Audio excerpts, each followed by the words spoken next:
The grocery bags slipped from my grip, oranges rolling across the parking lot pavement like tiny escaped prisoners. I didn't care. My entire body had turned to stone, every muscle locked in place as my son's innocent words echoed in my ears. "Papa, look, that man has the same dragon mark on his neck that you have on your leg." No. No, no, no. This couldn't be happening. Not here. Not now. Not after 3 years of carefully constructed invisibility, of building a life in the shadows where men like him would never find me. But Noah's voice carried across the parking lot with the clarity of a church bell, and I watched in slow motion horror as the tall figure beside the black Lamborghini went absolutely rigid. Tony Reed turned around. Even from 20 feet away, I could see the exact moment recognition slammed into him. Those gray-blue eyes, the same ones that had haunted my dreams and nightmares in equal measure, widened in shock before narrowing into something far more dangerous. His perfectly tailored cashmere coat hung open over an expensive black suit, and his dark hair was styled in that effortlessly commanding way that spoke of wealth and power. He looked exactly as I remembered him, except harder somehow, as if the intervening years had carved away anything soft and left only steel. My daughter Lily, bless her complete lack of survival instinct, broke free from my frozen grip and ran straight toward him. "Mister, you're so tall. Are you a superhero? You look like the princes in my storybooks." I finally found my voice, strangled and desperate. "Lily, come back here right now." But it was too late. Tony had already dropped into a crouch, bringing himself eye level with my 4-year-old daughter, and I watched his face transform as he studied her features. The sharp intake of breath was audible even across the distance. Lily had his nose, that distinctive Reed family nose that appeared in all their portraits, and Noah, who had followed his sister despite my weak protests, had Tony's exact jawline and the same unusual gray-blue eye color that marked the Reed bloodline going back generation. "What are your names?" Tony's voice was steady, but I caught the tremor underneath, the barely controlled emotion of a man who just had his world tilted on its axis. "I'm Lily, and this is my twin brother Noah. We're 4 years old, and we go to Sunshine Academy, and our papa makes the best pancakes in the whole world."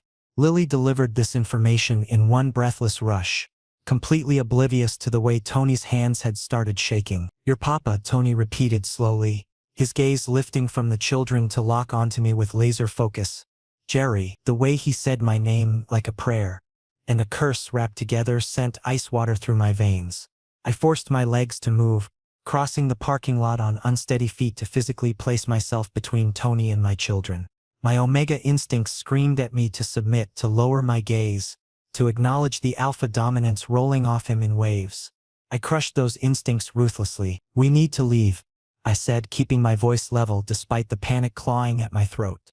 "Come on, kids. We're going home." "Actually, you're coming with me." Tony rose to his full height, towering over me in a way that was absolutely intentional, using his physical presence to intimidate. "All 3 of you, we're going to have a conversation about why you've been hiding my children from me for 4 years. They're not yours," I shot back, the lie tasting like ash on my tongue. "These are my cousin's kids. I'm just watching them for the day." Tony's laugh was sharp and humorless. "Don't insult my intelligence, Jerry. I can smell my own bloodline. Every alpha can recognize their offspring, and these 2 might as well be wearing signs that say Reed DNA. Look at them. Look at their faces and tell me again they're not mine." Noah tugged on my sleeve, his little face scrunched with confusion. "Papa, why is the tall man angry? Did we do something wrong?" My heart shattered into 1,000 pieces. "No, baby, you didn't do anything wrong. This man is just confused." "Confused?" Tony's voice dropped into a dangerous register that made my omega biology respond despite my best efforts. "I'm many things right now, Jerry, but confused isn't one of them. What I am is absolutely certain that you've stolen 3 years of my children's lives from me. 3 years I can never get back." "You have no right," I started, but he cut me off with a gesture so commanding that I actually fell silent. "I have every right. Those are my children, my blood, my heirs, and you." His gaze raked over me with an intensity that felt physical. "You're still wearing my claiming mark, aren't you? I can see it peeking out from your collar. 3 years later and you never had it removed." My hand flew to my neck instinctively, fingers brushing over the faint silver scar that marked where his teeth had broken skin during our engagement ceremony. In the Omega Alpha world, a claiming mark was supposed to be permanent, a sacred bond. The fact that our engagement had ended before we could complete the mating ritual didn't change the biological reality of that mark. That's none of your business anymore, I managed to say, hating how weak I sounded. Everything about you is my business, Tony countered, and then he did something that made my blood run cold. He pulled out his phone and pressed a single button. Donovan, I need you at the 4th Street Shopping Center immediately. Bring the car. What are you doing? I demanded, genuine fear spiking through me now. I'm taking my family home, Tony said simply, as if he had every right in the world to make that decision. You can come quietly and make this easy on the children, or you can fight me and traumatize them. Your choice. A black SUV pulled up within 90 seconds, and a massive man in a suit stepped out. Donovan, apparently. Tony's security, the same security he'd had 3 years ago when he was running half the underground operations on the East Coast while simultaneously managing a legitimate billion-dollar empire. Please, I whispered, abandoning pride for desperation. Please don't do this. They're happy. They're safe. I've given them a good life. Tony's expression softened for just a fraction of a second, revealing something that might have been pain beneath all that fury. I'm sure you have, but that doesn't change what you took from me. Get in the car, Jerry. We're going to my office and you're going to explain to me exactly what happened the day I was supposed to marry you.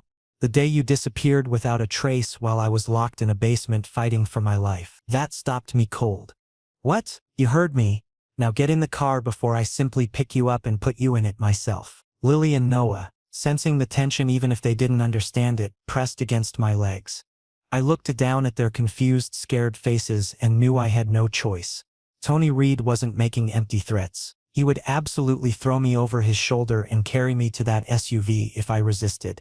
And my children didn't need to see their father manhandled by a stranger. Okay, I said quietly. We'll go with you. But after we talk, you let us leave. Tony's smile was cold and sharp as a knife blade. We'll see. The Reed Industries building dominated the skyline like a glass and steel monument to excessive wealth. Tony's private elevator required a fingerprint scan and took us directly to the penthouse level, where floor-to-ceiling windows offered a view of the entire city. I'd been here before, 3 years ago, back when I'd foolishly believed this world could be mine. A woman in her 50s with kind eyes and a professional demeanor met us at the elevator. Mr. Reed, I've prepared the executive lounge as you requested. Thank you, Carla. Tony's hand settled on my lower back, proprietary and warm through my thin jacket. I jerked away from the touch, earning a dark look. Carla will take Lily and Noah to the recreation room.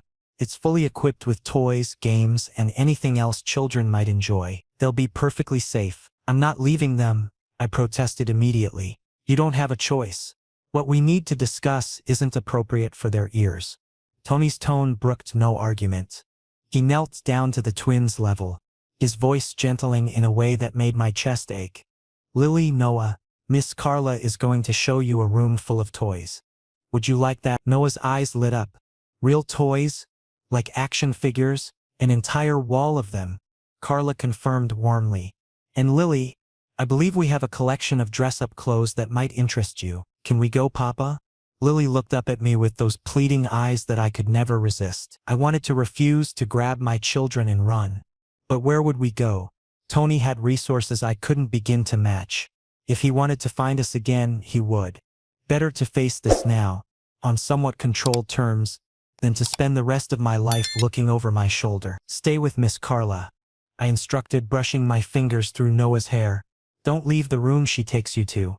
Understand? I'll come get you soon. The moment the children disappeared down the hallway, Tony's entire demeanor shifted. The gentle father vanished, replaced by the ruthless Alfredson Immermendered. He gestured toward a door leading into what appeared to be a private conference room, all dark wood and leather furniture. Sit, he commanded. I'd rather stand.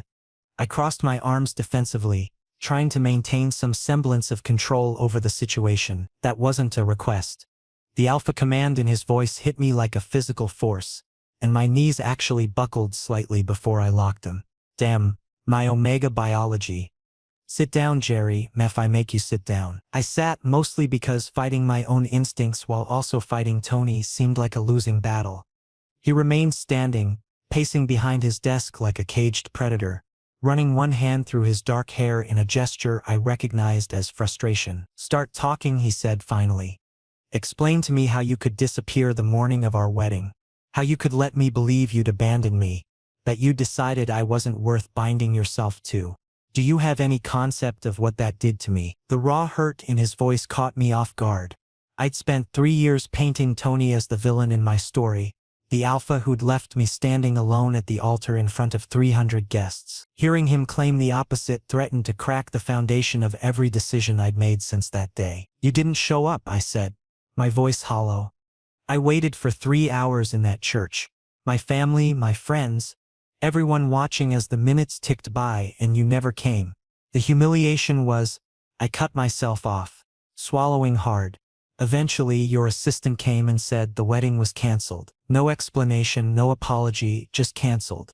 What was I supposed to think? Tony stopped pacing, his knuckles white where they gripped the back of his chair. You were supposed to trust me. You were supposed to know that nothing short of death would keep me from that altar. Well, you clearly weren't dead. The anger I'd buried for 3 years erupted. You were fine, perfectly healthy and running your empire while I was falling apart. I was in a basement. Tony's words fell like stones into still water. Chained to a pipe, beaten half to death. Listening to my kidnappers tell me in graphic detail exactly how they were going to hurt you if I didn't cooperate with their demands. The blood drained from my face. You're lying, am I? He pulled out his phone, fingers flying over the screen before he turned it toward me. Does this look like a lie to you? The photo on the screen showed Tony, or what was left of him, slumped against a concrete wall. His face was a mass of bruises, one eye swollen shut, blood crusting his shirt. The timestamp read the day of our wedding. Oh God, I whispered, my hand flying to my mouth. They grabbed me the night before, Tony continued, his voice flat and emotionless now, like he was reciting facts from a police report. Intercepted my car on the way home from the rehearsal, Henner. I woke up in that basement with your brother standing over me. My heart stopped. What did you just say, Brendan? Tony's eyes locked onto mine and I saw nothing but truth in them. Your brother orchestrated the entire thing. He paid a rival gang to snatch me, to hold me long enough to ruin the wedding. And then, once it was over and he'd gotten what he wanted, he came to gloat. No. I shook my head violently. Brendan wouldn't, he's protective. Yes, but he wouldn't kidnap someone. He would. Let me show you something else. Tony tapped his phone again and this time a video began playing. The quality was poor, clearly shot on a hidden camera, but the audio was crystal clear, and the voice speaking was unmistakably my brother's. You're not good enough for Jerry, Brendan's voice said from the speakers. An alpha like you, with your criminal connections and your violent world, my brother deserves better than to be dragged into your darkness.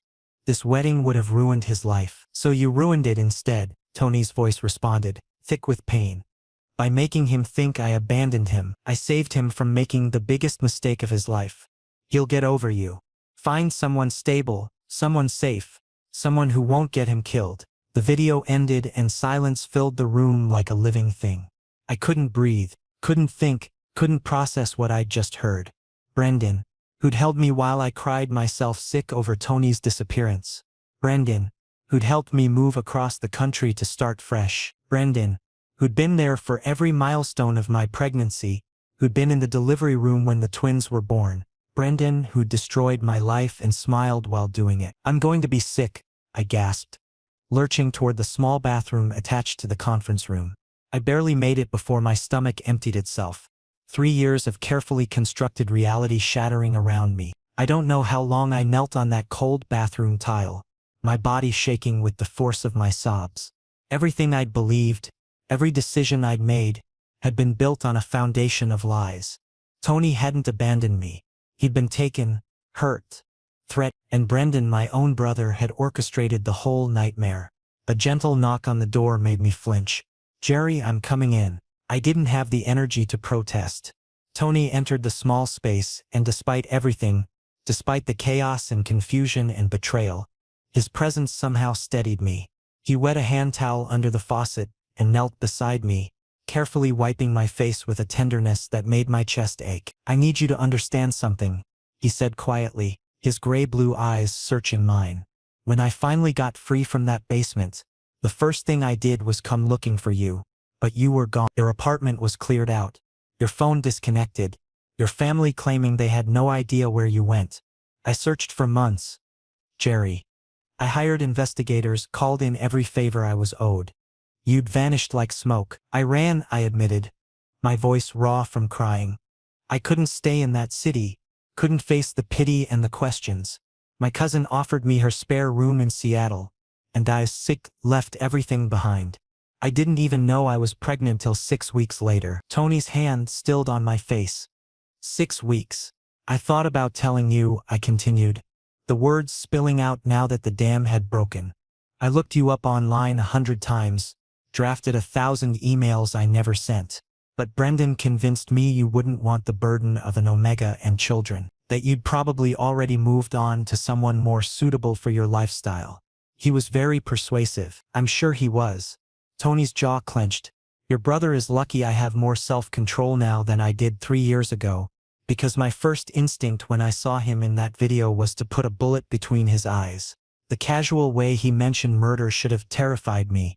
Instead, I found myself oddly comforted by the violent protectiveness in his tone. What did that say about me? What happens now?" I asked, accepting his hand when he helped me to my feet. "You know about the twins. You know what Brendan did. Where does that leave us?" Tony guided me back to the conference room, this time sitting beside me on the leather couch instead of positioning himself behind the desk.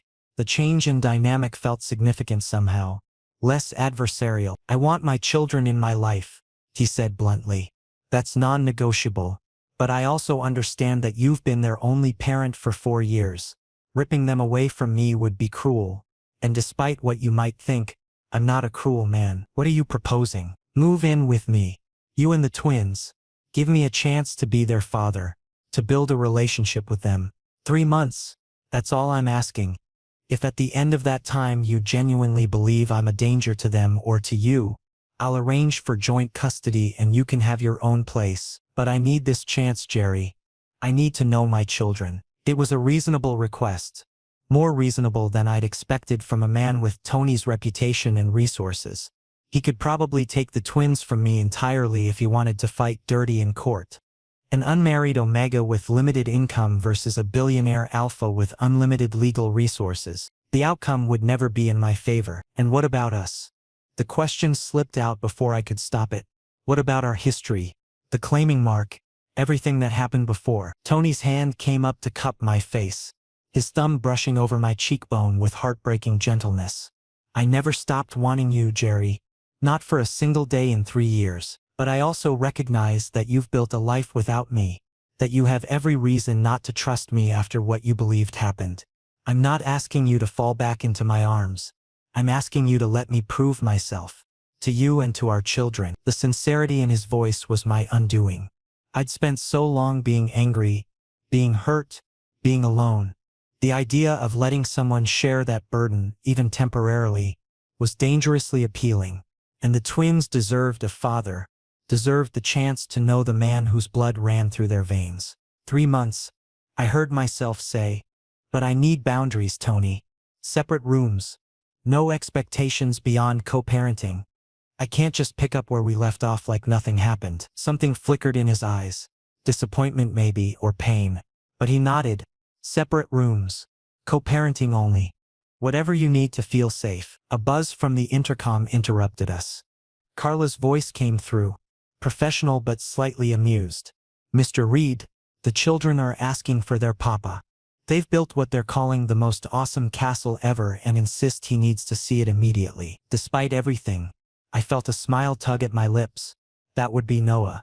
He's very proud of his building skills. "Then we should go see this architectural marvel," Tony said, standing and offering me his hand. I hesitated for only a moment before taking it, letting him pull me to my feet. The recreation room was exactly as advertised. A child's paradise of toys, games, and activities. Lily had dressed herself in a sparkly princess gown, and was performing what appeared to be an interpretive dance, while Noah had indeed constructed an impressive castle from foam blocks. "Papa, look!" Noah shouted the moment I entered. Mr. Tony helped me make the towers. I glanced at Tony, who had the grace to look slightly sheepish. "He's very persuasive. Gets that from you, I think." "Can Mr. Tony come have dinner with us?" Lily asked, abandoning her dance to wrap herself around my leg. "Please? He's really nice and he knows all the princess names." The hope in their faces was impossible to resist, and when I met Tony's gaze over their heads, I saw the same tentative hope reflected there. This powerful, dangerous alpha who ran an empire with an iron fist was looking at me like I held his entire world in my hands. Maybe I did. "Mr. Tony is going to do more than have dinner with us," I said slowly, watching the twins' faces light up. "He's going to come live with us for a while. Would you like that?" The squeals of delight were answer enough, as Lily and Noah tackled Tony in an enthusiastic hug that he accepted with surprising grace. I allowed myself a moment of cautious optimism. This was terrifying and complicated and probably a terrible idea, but watching Tony laugh as Noah climbed onto his shoulders while Lily demanded he admire her dress, I thought maybe, just maybe, we could make this work. For the twins' sake, if nothing else. The penthouse was everything I'd expected and nothing I'd prepared for. Tony's home occupied the entire top floor of the Reed Industries Tower, a sprawling space of marble and glass that screamed wealth in the most understated way possible. Floor-to-ceiling windows offered a panoramic view of the city, the lights twinkling like captured stars against the darkening sky. Lily and Noah had immediately abandoned any pretense of nervousness, racing through the hallways with the kind of fearless energy only 4-year-olds possessed. "Papa, look! My room has a princess bed." Lily's shriek of delight echoed from somewhere down the hall. "And mine has a race car. An actual race car." Noah's voice joined hers, their excitement palpable. I stood frozen in the massive foyer, my single duffel bag feeling pathetically small in my hands. Tony had sent people to my apartment to pack our things, an entire moving crew that had efficiently boxed up our entire life in under 3 hours. The speed and efficiency of it all left me feeling unmoored, like I'd been swept up in a current too strong to fight. "Your room is this way," Tony said, his hand settling on the small of my back in a gesture that felt far too intimate for our current arrangement. I stepped away from the touch, earning a slight foe that he quickly smoothed away. "Sorry. Old habits." The master bedroom was exactly what I should have anticipated. Enormous, decorated in shades of charcoal and cream, with a bed so large it could comfortably sleep 4 people. One bed, not the separate sleeping arrangements I'd foolishly assumed would be waiting. "There's been a misunderstanding," I said carefully, keeping my voice neutral. "You mentioned separate rooms. This is clearly your bedroom." "It's our bedroom," Tony corrected, closing the door behind us with a soft click that seemed far too final. "The staff expects us to share quarters. Anything else would raise questions I'd rather not answer right now. My business associates, my competitors, they're all watching to see what I do next. If they think there's weakness in my personal life, they'll exploit it." "So I'm what, a prop in your corporate theater?" The bitterness in my voice surprised even me. Tony's jaw tightened. "You're the father of my children and the omega I was supposed to bond with. That makes you the most important person in this building. But yes, appearances matter in my world. You that when you agreed to come here." He was right, which only made me angrier. I'd agreed to 3 months of co-parenting, but the reality of what that meant was rapidly becoming clear. This wasn't going to be a simple roommate situation where we politely shared space. Tony Reed didn't do anything halfway, and apparently that extended to our living arrangements. "The couch looks comfortable," I said, gesturing to the oversized leather sectional position near the windows. "You're not sleeping on the couch." Tony's tone left no room for argument. "The bed is large enough that we won't even touch. I'll stay on my side, you stay on yours. Simple." Nothing about this was simple, but arguing seemed pointless. I was exhausted from the emotional roller coaster of the day, from the revelations about Brendan to the decision to upend my entire life. Fighting over sleeping arrangements felt like a battle I didn't have the energy to wage. "Fine," I conceded, dropping my duffel bag on the chair. "But I'm setting boundaries here and now. No expectations beyond sleeping. No touching unless absolutely necessary for appearances. We're co-parents sharing a space. Nothing more." Something flickered in Tony's eyes, hurt, maybe, or resignation, but he nodded. "Understood." I'll have my assistant bring up some of my spare clothes for you. We're similar enough in size that they should fit until your things arrive tomorrow. The mention of clothes made me realize I'd been so focused on the bed situation that I hadn't thought about basic necessities. Tony seemed to read my mind, moving to the walk-in closet and emerging with a pair of sleep pants and a soft cotton shirt. Bathroom's through there, he said, pointing to another door. Take your time. I need to make some calls anyway. The bathroom was its own level of excessive. A rainfall shower, a bathtub that could double as a small pool, heated floors, and more products than I'd seen in most stores. I locked the door and leaned against it, finally allowing myself to process everything that had happened. This morning I'd been a single father living paycheck to paycheck in a modest apartment. Now I was standing in a penthouse bathroom that probably cost more than I'd earn in a lifetime, preparing to share a bed with the alpha who still occupied far too much space in my heart. The shower was a mistake. The moment the hot water hit my skin, I felt the tension I'd been carrying start to dissolve, and with it my carefully maintained emotional walls.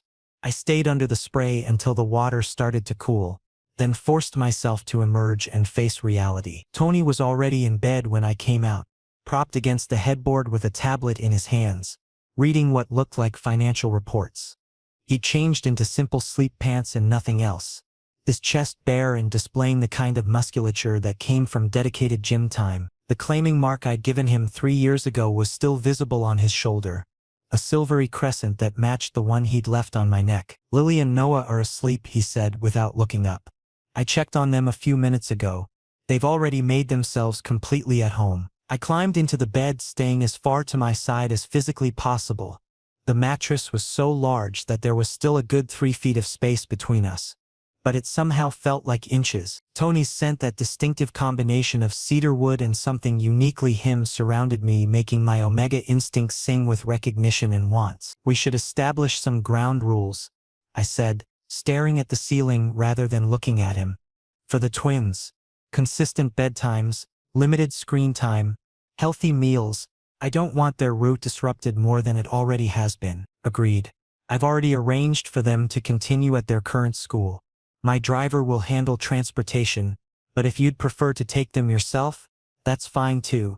Tony set aside his tablet and shifted to face me, though he respected the invisible boundary line between us. I want to be involved, Jerry. Not just as a figurehead, but as an actual parent. I need you to teach me what they like, what they need, how to be what they deserve. The vulnerability in his voice caught me off guard. This wasn't the commanding alpha who'd essentially kidnapped us from the parking lot. This was a man who'd missed 4 years of his children's lives and was desperately trying to make up for lost time. Noah has nightmares sometimes, I heard myself say, about monsters under his bed. He needs you to check before he'll go to sleep. And Lily refuses to eat anything green unless you tell her it'll give her princess powers. They're both lactose intolerant, so dairy makes them sick. Noah's left-handed and Lily has a birthmark on her right ankle shaped like a star that she's incredibly proud of. Tony listened with an intensity that made my chest tight, absorbing every detail like it was crucial information for a business deal. What else? They ask about their other father sometimes. I continued, the words harder now. I always told them he was away, that he loved them but couldn't be with us. I never wanted them to feel aim or unwanted. They weren't. They aren't. Tony's hand moved across the space between us, stopping just short of touching mine. If I'd known, Jerry, nothing would have kept me from you. Not Bagran. Not my business. Nothing. I believe you, I whispered and realized I meant it. Whatever else Tony Reed was, dangerous, ruthless, possessive, he genuinely wanted his children. And maybe in some complicated way he wanted me too. We lay in silence as the city lights painted patterns across the ceiling. Despite my exhaustion, sleep felt impossible with Tony so close, his presence filling the room like a physical force. My body remembered him, remembered what it felt like to be held by him, claimed by him. The omega part of my biology that I'd spent 3 years suppressing wanted nothing more than to close that distance and seek the comfort of his arms. Jerry? Tony's voice broke the silence. Soft in the darkness. Yes, thank you for giving me this chance. I know you didn't have to. I know I essentially forced your hand. But I'm grateful anyway. I didn't have a response to that, so I said nothing. Eventually I heard his breathing even out into the steady rhythm of sleep, but I lay awake for hours more, wondering what I'd gotten myself into and whether these 3 months would be my salvation or my destruction. The first week passed in a blur of adjustments and awkward domesticity. Tony proved to be surprisingly hands-on with the twins, despite his complete lack of parenting experience. I'd wake each morning to find him already in the kitchen, attempting breakfast with varying degrees of success. The first morning he'd nearly set off the smoke alarm making pancakes. By day 5, he'd mastered scrambled eggs and toast. "You don't have to do this," I said on the 6th morning, watching him plate eggs with the same focused precision he probably applied to corporate takeovers. "I'm sure you have people who could cook for us." "I want to do it," Tony replied, sliding a plate in front of me before calling the twins to the table. "I missed 4 years. I'm not missing another breakfast." Lily and Noah had adapted to their new life with the resilience of children, though they'd started calling Tony Papa Tony to differentiate him from me. The double Papa situation had caused some confusion at school, requiring an awkward conversation with their teacher about our blended family situation. I'd let Tony handle that explanation, curious to see how he'd navigate it. He'd apparently been charming and convincing, because the teacher had simply smiled and welcomed him to the parent communication list. The nights were harder. Despite the enormous bed and our agreement to maintain distance, I found myself hyper-aware of every movement Tony made. The way he shifted in his sleep, the soft sounds of his breathing, the warmth radiating from his side of the mattress. My omega biology was responding to his proximity in ways I couldn't control, my body producing pheromones that I knew he could smell even if he was too polite to mention them. On the 8th night, I gave up trying to sleep and moved to the balcony, wrapping myself in one of Tony's oversized hoodies that I'd borrowed. The city stretched out below, beautiful and impersonal. I heard the sliding door open behind me but didn't turn around. "Can't sleep?" Tony's voice was rough with interrupted rest. "Too much on my mind." I kept my gaze on the skyline, afraid of what I might reveal if I looked at him. "This is all moving so fast. Sometimes I wake up and forget where I am. Expect to see my old apartment ceiling instead of this place." Tony moved to stand beside me at the railing, careful to maintain several inches of space. "Having regrets?" "Yes and no," I admitted. "The twins are happy. That's what matters. But I keep waiting for the other shoe to drop. For you to reveal that this whole setup is really about something else. Control, maybe. Or revenge for what you think I did." "What I think you did." Tony's voice sharpened. "Jerry, I know exactly what you did. You ran because you believed I'd abandoned you. You raised our children alone because you thought you had. There's nothing to punish you for. But you're angry," I said, finally turning to face him. "I can see it sometimes, the way you look at me when you think I'm not watching. Like you're trying to figure me out. Or maybe trying to figure out how to forgive me." Tony ran a hand through his hair, a gesture I'd come to recognize as frustration. "I'm angry at the situation. At Brendan. At the years we lost. But not at you. Never at you." He paused, seeming to wrestle with whether to continue. "If anything, I'm angry at myself for not finding you sooner. I had resources, connections, but I let pride get in the way. After 6 months of searching, I convinced myself you'd hidden because you genuinely didn't want to be found. That maybe the kidnapping had given you an out you'd been looking for." "That's ridiculous," I protested. "I loved you, I was going to bond with you, spend my life with you. Were you?" The question hung in the air between us. "Or were you doing what your family expected? What society said an omega should do when a powerful alpha showed interest?" The accusation stung because there was a kernel of truth to it. When Tony had first pursued me, I'd been overwhelmed by the attention.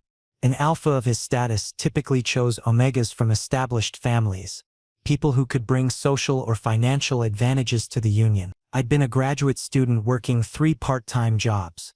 Hardly the kind of match people expected for him. I was terrified. I confessed, of your world, of the expectations, of whether I'd be enough. But I still wanted to marry you. The feelings were real, even if I was scared. "And now?" Tony asked, his gray-blue eyes intense in the ambient light. "Are you still scared?" "Absolutely terrified," I said with a shaky laugh. "But for different reasons. Before I was afraid I wouldn't fit into your life. Now I'm afraid I'm fitting too well."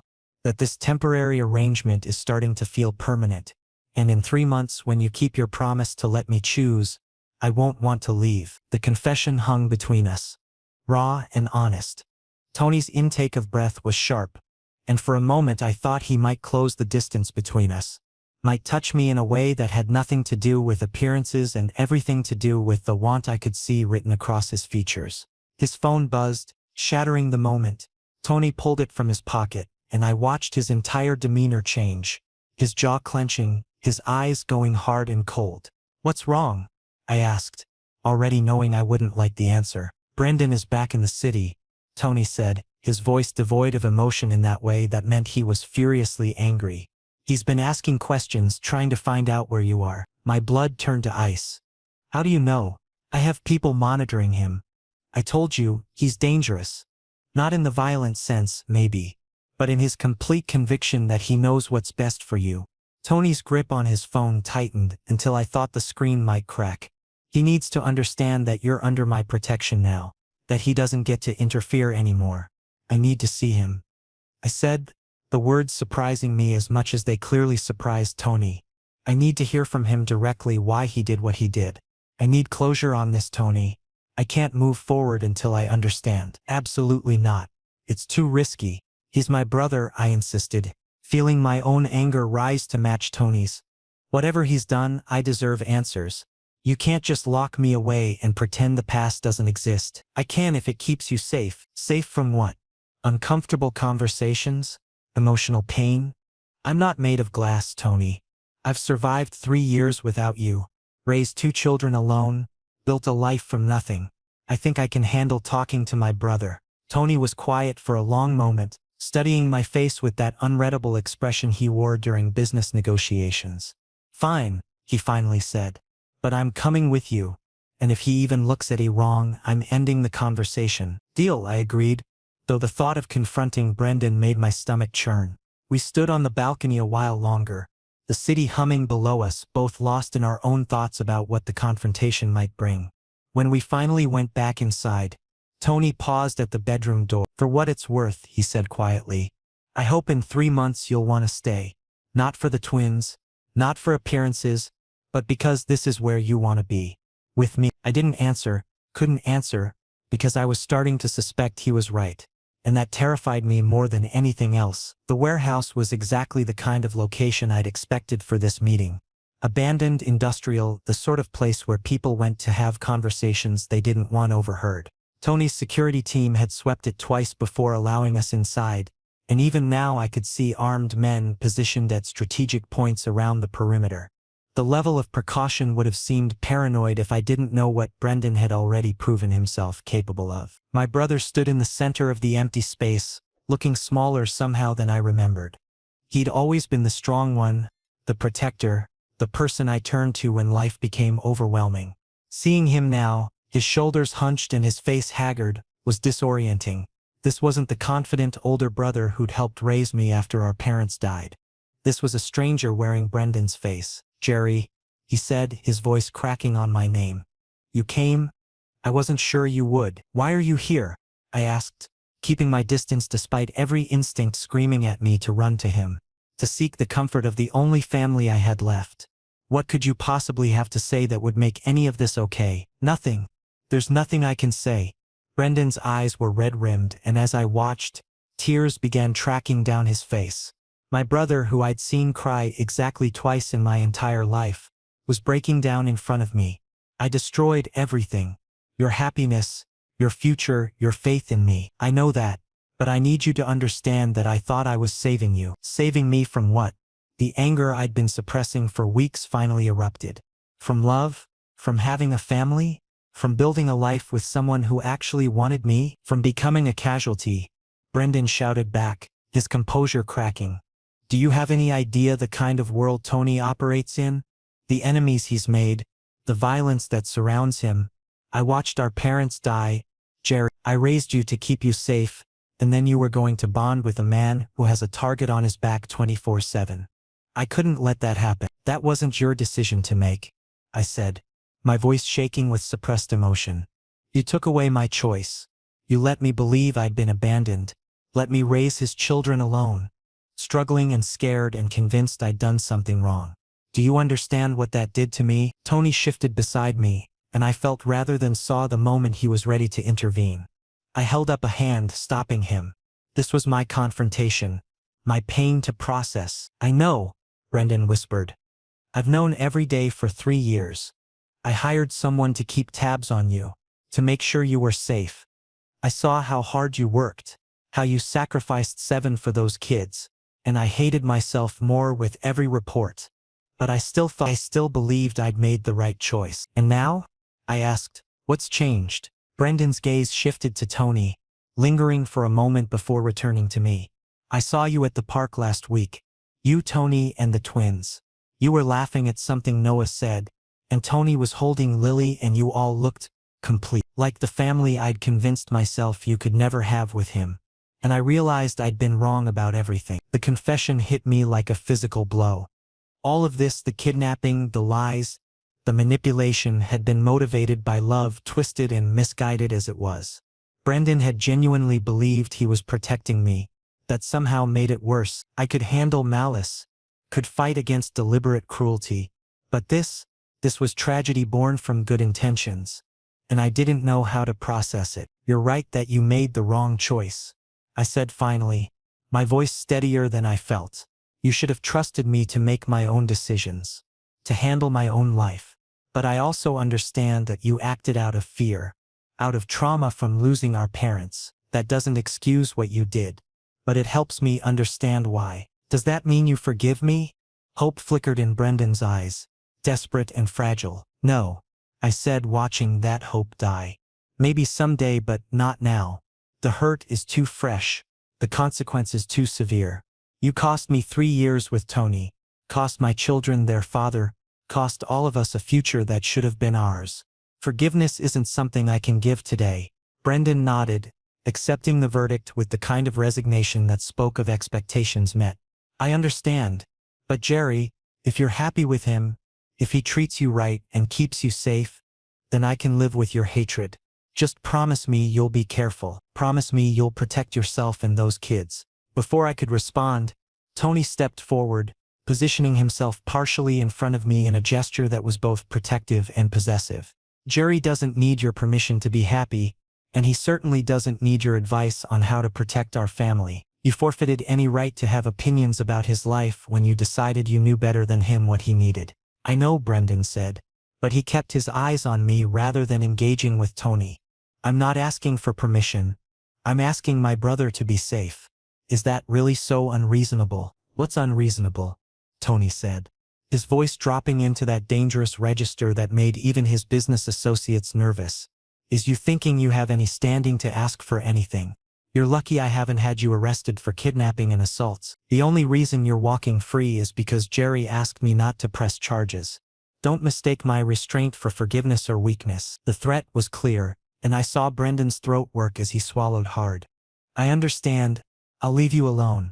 Both of you. Just take care of him, Reed. He deserves better than either of us gave him. Tony moved then, faster than I would have thought possible for someone his size, closing the distance between himself and Brendan and grabbing the front of his shirt. Let me make something perfectly clear. You don't get to about what Jerry deserves. You don't get to offer me advice, or warnings or benedictions. You destroyed his faith in family, in trust, in the people who are supposed to protect him. The only reason you're still breathing is because he has a more forgiving heart than I do. Tony, stop, I said, grabbing his arm. He's not worth it. Let him go. For a moment I thought Tony might ignore me, might give in to the rage I could feel vibrating through his frame. Then slowly, deliberately, he released Brendan and stepped back, though the tension in his shoulders remained. Leave, Tony ordered. And if I find out you've tried to contact Jerry or gotten anywhere near our children, I won't be so restrained next time. Brendan looked at me one last time, his expression a mixture of regret and resignation. I really am sorry, Jerry. For all of it. I hope someday you can believe that. I watched him walk away, his footsteps echoing in the cavernous space, and felt something inside me break and heal simultaneously. The brother I'd known was gone, destroyed by his own choices and paranoia. But maybe that loss had been necessary for me to truly move forward, to build something new from the wreckage. Tony's hand found mine, his fingers intertwining with my own. Are you all right? I don't know, I admitted. Ask me again tomorrow. We drove back to the penthouse in silence, but it was a different kind of quiet than before.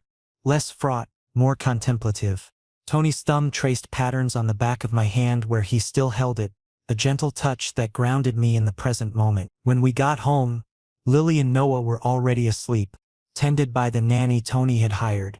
We checked on them together, standing in the doorway of Noah's room watching our son sleep with his stuffed dinosaur clutched tight. 3 months is almost up, Tony said quietly. 2 weeks and you'll have to make your choice. I know, I whispered back. And have you made your choice? I looked up at him, at the man who'd given me children and heartbreak and now, impossibly, a second chance at the future I'd thought was lost. I think I made it the moment I agreed to come here. I just needed time to admit it to myself. Tony's sharp intake of breath told me he understood. Jerry, take me to bed, I interrupted. Not for appearances or biology or any reason except that I want you to. I'm choosing you, Tony. I'm choosing us. If you'll still have me. The smile that broke across his face was brilliant and boyish, transforming him from the dangerous alpha into someone younger, someone hopeful. I've been waiting 3 years to hear you say that. He swept me up then, carrying me down the hall to our bedroom in a gesture so dramatically romantic that I couldn't help but laugh. And later, when he held me close and whispered promises against my skin, I finally let myself believe that maybe, just maybe, we could build something lasting from the broken pieces of our past.